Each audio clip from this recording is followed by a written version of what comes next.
¿Tú tienes algún conocimiento sobre la política monetaria? No. Hola, buenos días. Quisiera saber si tienes algún conocimiento sobre la política monetaria. No, todavía no sé bien de qué se trata la política monetaria. Buenos Vale, días, muchas tenía gracias. una pregunta sobre política monetaria. ¿Tienes algún conocimiento? No, no tengo ningún conocimiento sobre política monetaria. Hola, buenos días, Nicolás. ¿Tú tienes algún conocimiento sobre la política monetaria? Pues tengo entendido que la política monetaria la maneja el Banco de la República, el Banco Central, digamos, de Colombia, y así toman las decisiones que afectan la economía digamos, en general, partiéndose de la inflación y pues, demás. ¿Qué es la política monetaria? Es una herramienta que utiliza el Banco Central para mantener estable la economía de un país. En este caso, en Colombia, el Banco de la República, el Banco Central, se encarga de mantener la economía dentro de unos rangos de inflación que está entre el 2 y el 4%. ¿Cómo actúan los cambios en la política monetaria? Cuando el Banco de la República modifica la tasa de interés de las operaciones repo, también conocidas como la tasa de intervención, pone en marcha una serie de fuerzas con cierto rezago que afectan a las tasas de interés de mercado, la tasa de cambio y las expectativas de inflación, variables que a su turno influyen sobre el costo del crédito, las decisiones de gasto, producción y empleo de los agentes, el precio de los activos y la tasa de inflación. Cuando la inflación proyectada se ubica por debajo del rango de la meta, aumenta la tasa de cambio, aumentan las expectativas de inflación, caen las tasas de interés de mercado, aumenta la demanda y el crecimiento, aumentan los precios y costos y por ende aumenta la inflación. Cuando la inflación proyectada se ubica por encima del rango meta, se reduce la tasa de cambio, caen las expectativas de inflación, aumentan las tasas de interés de mercado, disminuye la demanda y el crecimiento, se reducen los precios y costos y igualmente se disminuye la inflación. Reservas del sistema y por ende la oferta monetaria. Las compras y ventas que realiza el Banco Central de un país en el mercado de bonos y títulos como una forma de controlar el sistema monetario. Los valores generalmente son bonos gubernamentales que se colocan o rescatan para reducir o aumentar la oferta monetaria, afectando así también a los intereses.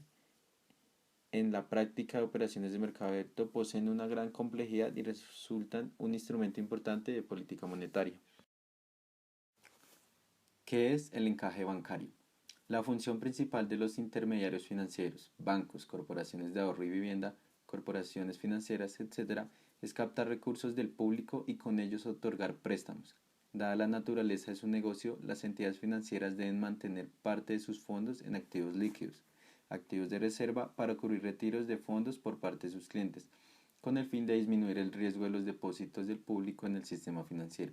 El Banco de la República determina que los activos de reserva no pueden caer por debajo de un valor mínimo que depende del monto de depósitos que reciba el intermediario.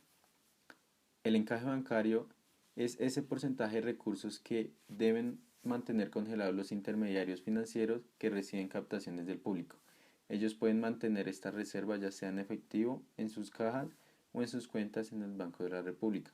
El porcentaje de encaje no es el mismo para todos los tipos de depósitos, cuenta de ahorro, cuentas corrientes, etc. Ese porcentaje varía dependiendo de la mayor o menor liquidez que tenga el depósito.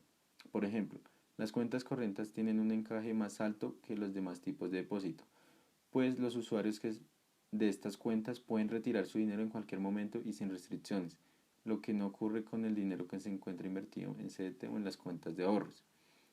También el Banco de la República puede utilizar el encaje indirectamente para aumentar o disminuir la cantidad de dinero que circula en la economía. Por ejemplo, cuando el encaje sube, las entidades financieras cuentan con menos recursos para prestar, porque deben dejar un porcentaje mayor en sus reservas. Así, al haber menos dinero para prestar al público, entra menos dinero a circular y se disminuye la liquidez. Por el contrario, cuando el Banco de la República baja los porcentajes de los encajes, permite que los bancos, corporaciones y demás intermediarios financieros tengan más dinero disponible para prestar al público y por lo tanto la cantidad de dinero en circulación aumenta. Sin embargo, es más un instrumento para garantizar a los depositantes la disponibilidad de sus recursos que uno para regular la cantidad de dinero. Reserva internacional. Las reservas internacionales consisten en depósitos de moneda extranjera controlados por los bancos centrales y otras autoridades monetarias. Estos activos se componen de diversas monedas de reserva, especialmente en dólares y euros. La Reserva Internacional funciona como indicador económico, mostrando los recursos que dispone un país para hacer compras en el extranjero, transacciones en las cuales solo son aceptables divisas fuertes como medio de pago.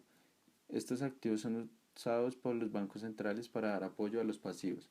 Por este motivo, la Reserva Internacional es un indicador acerca de la capacidad del país para financiar sus importaciones a la moneda local emitida, o las reservas depositadas por los bancos privados, por el gobierno o por las instituciones financieras.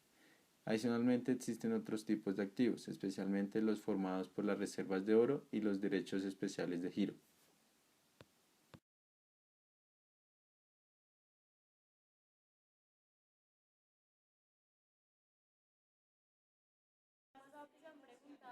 ¿Qué consecuencias tiene la economía mundial en la economía? Sí, Nicolás, me parece muy bien lo que acabas de decir. ¿Tú sabes qué implicaciones tiene la subida del dólar en la economía colombiana? Pues sí, tiene varias implicaciones, ¿no? Digamos, si hablamos de la parte de importación y exportación, pues obviamente afecta mucho a los importadores, ya que digamos todo lo que se traiga de afuera, materias primas o productos sale digamos, muy costoso. Y por otro lado para los exportadores es digamos una época de bonanza, un tiempo de bonanza porque están recibiendo pues digamos que harto dinero. Asimismo la deuda digamos externa colombiana aumenta porque tienen que pagar digamos más pesos por dólares y como la deuda externa es en dólares, digamos que se hace una brecha más grande en la deuda. Entiendo. Muchas gracias, Nicolás. Bueno, para tener una idea más concreta de qué nos referimos cuando hablamos de tasas de interés y en este momento el boom de que Estados Unidos quiere subir las tasas de interés, tomaremos como ejemplo los cambios en el precio del maíz para mostrar cómo estaría afectando esto a la economía colombiana. Entonces, ¿qué es lo que sucede? El maíz es uno de los bienes que Colombia importa de Estados Unidos, por lo tanto, al Estados Unidos subir las tasas de interés, esto va a hacer que esta importación sea muchísimo más costosa. Por lo tanto, si es más costoso importarlo, los precios van a subir y los precios de los bienes derivados del maíz también van a subir.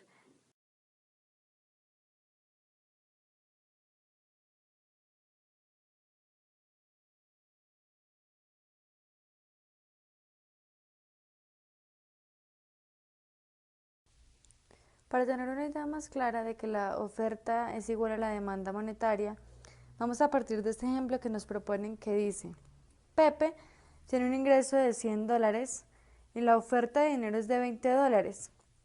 Me dicen que mi demanda monetaria, mi función de demanda monetaria está dada por Y el ingreso por 0,25 menos I, o sea, el ingreso está en función de la tasa de interés. Partimos del principio de que la oferta es igual a la demanda y decimos que 20 es igual a 100 por 0,25 menos I, pasamos el 100 a dividir, igual a 0,25 menos I, y luego 0,2 menos 0,25 igual a menos I, multiplicamos por menos a ambos lados de la ecuación para deshacernos de los negativos, y tenemos como resultado que nuestra tasa de interés es igual a 0,05, o sea, el 5%. Esa es la tasa de interés de este ejercicio. Hemos visto que la demanda de dinero depende en gran medida del nivel de renta o demanda de bienes. Las variaciones en el nivel de renta determinan desplazamientos de la curva de demanda de dinero, lo que implica un nuevo punto de equilibrio y por tanto un nuevo tipo de interés. Esto considerando que la oferta monetaria está fija en el corto plazo. Para cada nivel de renta le va a corresponder un tipo de interés de equilibrio. Si representamos en un gráfico los distintos pares de puntos, nivel de renta y tipo de interés correspondiente, obtendremos una curva con pendiente positiva que se denominará la curva L&M. Ahora hablaremos de la oferta monetaria que viene representada por HD y para eso es necesario que hablemos de la demanda en efectivo, la demanda de depósitos a la vista, la demanda de la reserva de los bancos comerciales. Entonces vamos a comenzar por la demanda en efectivo, que es la primera fórmula que encontramos, que es CU igual a CMD, donde C es una cantidad de dinero en efectivo fija. Luego encontramos la demanda de depósitos a la vista en la segunda fórmula, que es D igual a 1 menos C por MD, donde ese 1 menos C es la cantidad de depósitos a la vista. Luego hablamos de la demanda de reservas de los bancos comerciales, que es R igual a teta por 1 menos C por MD, donde teta es una propensión que yo tengo a dejar dinero en efectivo. Ahora bien, el Banco de la República o el Banco Central siempre está encargado de lo que son las reservas de los bancos comerciales y el efectivo que hay en la economía. Por lo tanto, nuestro HD va a ser igual a CU, donde es la demanda en efectivo, más R, que es la reserva de los bancos comerciales. Y esto va a ser igual a reemplazarlos. Sabemos que CU es CMD y R es igual a teta por 1 menos C por MD. Luego en verde sacamos MD como factor común y multiplicamos por C más teta por 1 menos C. Luego sustituimos MD por YL en función de I, donde Y es el ingreso y L es la renta, multiplicándolo por C más teta por 1 menos C. Entonces, cuando C es 1, nosotros vamos a reemplazar y vamos a ver que todo lo anterior se nos cancela y nos quedaría que HD es igual a YL en función de I, el interés, y por lo tanto eso es MD. Y llegaremos a nuestra fórmula que es la principal, donde estamos diciendo que HD es igual a MD, o sea, la oferta de dinero es igual a la demanda de dinero.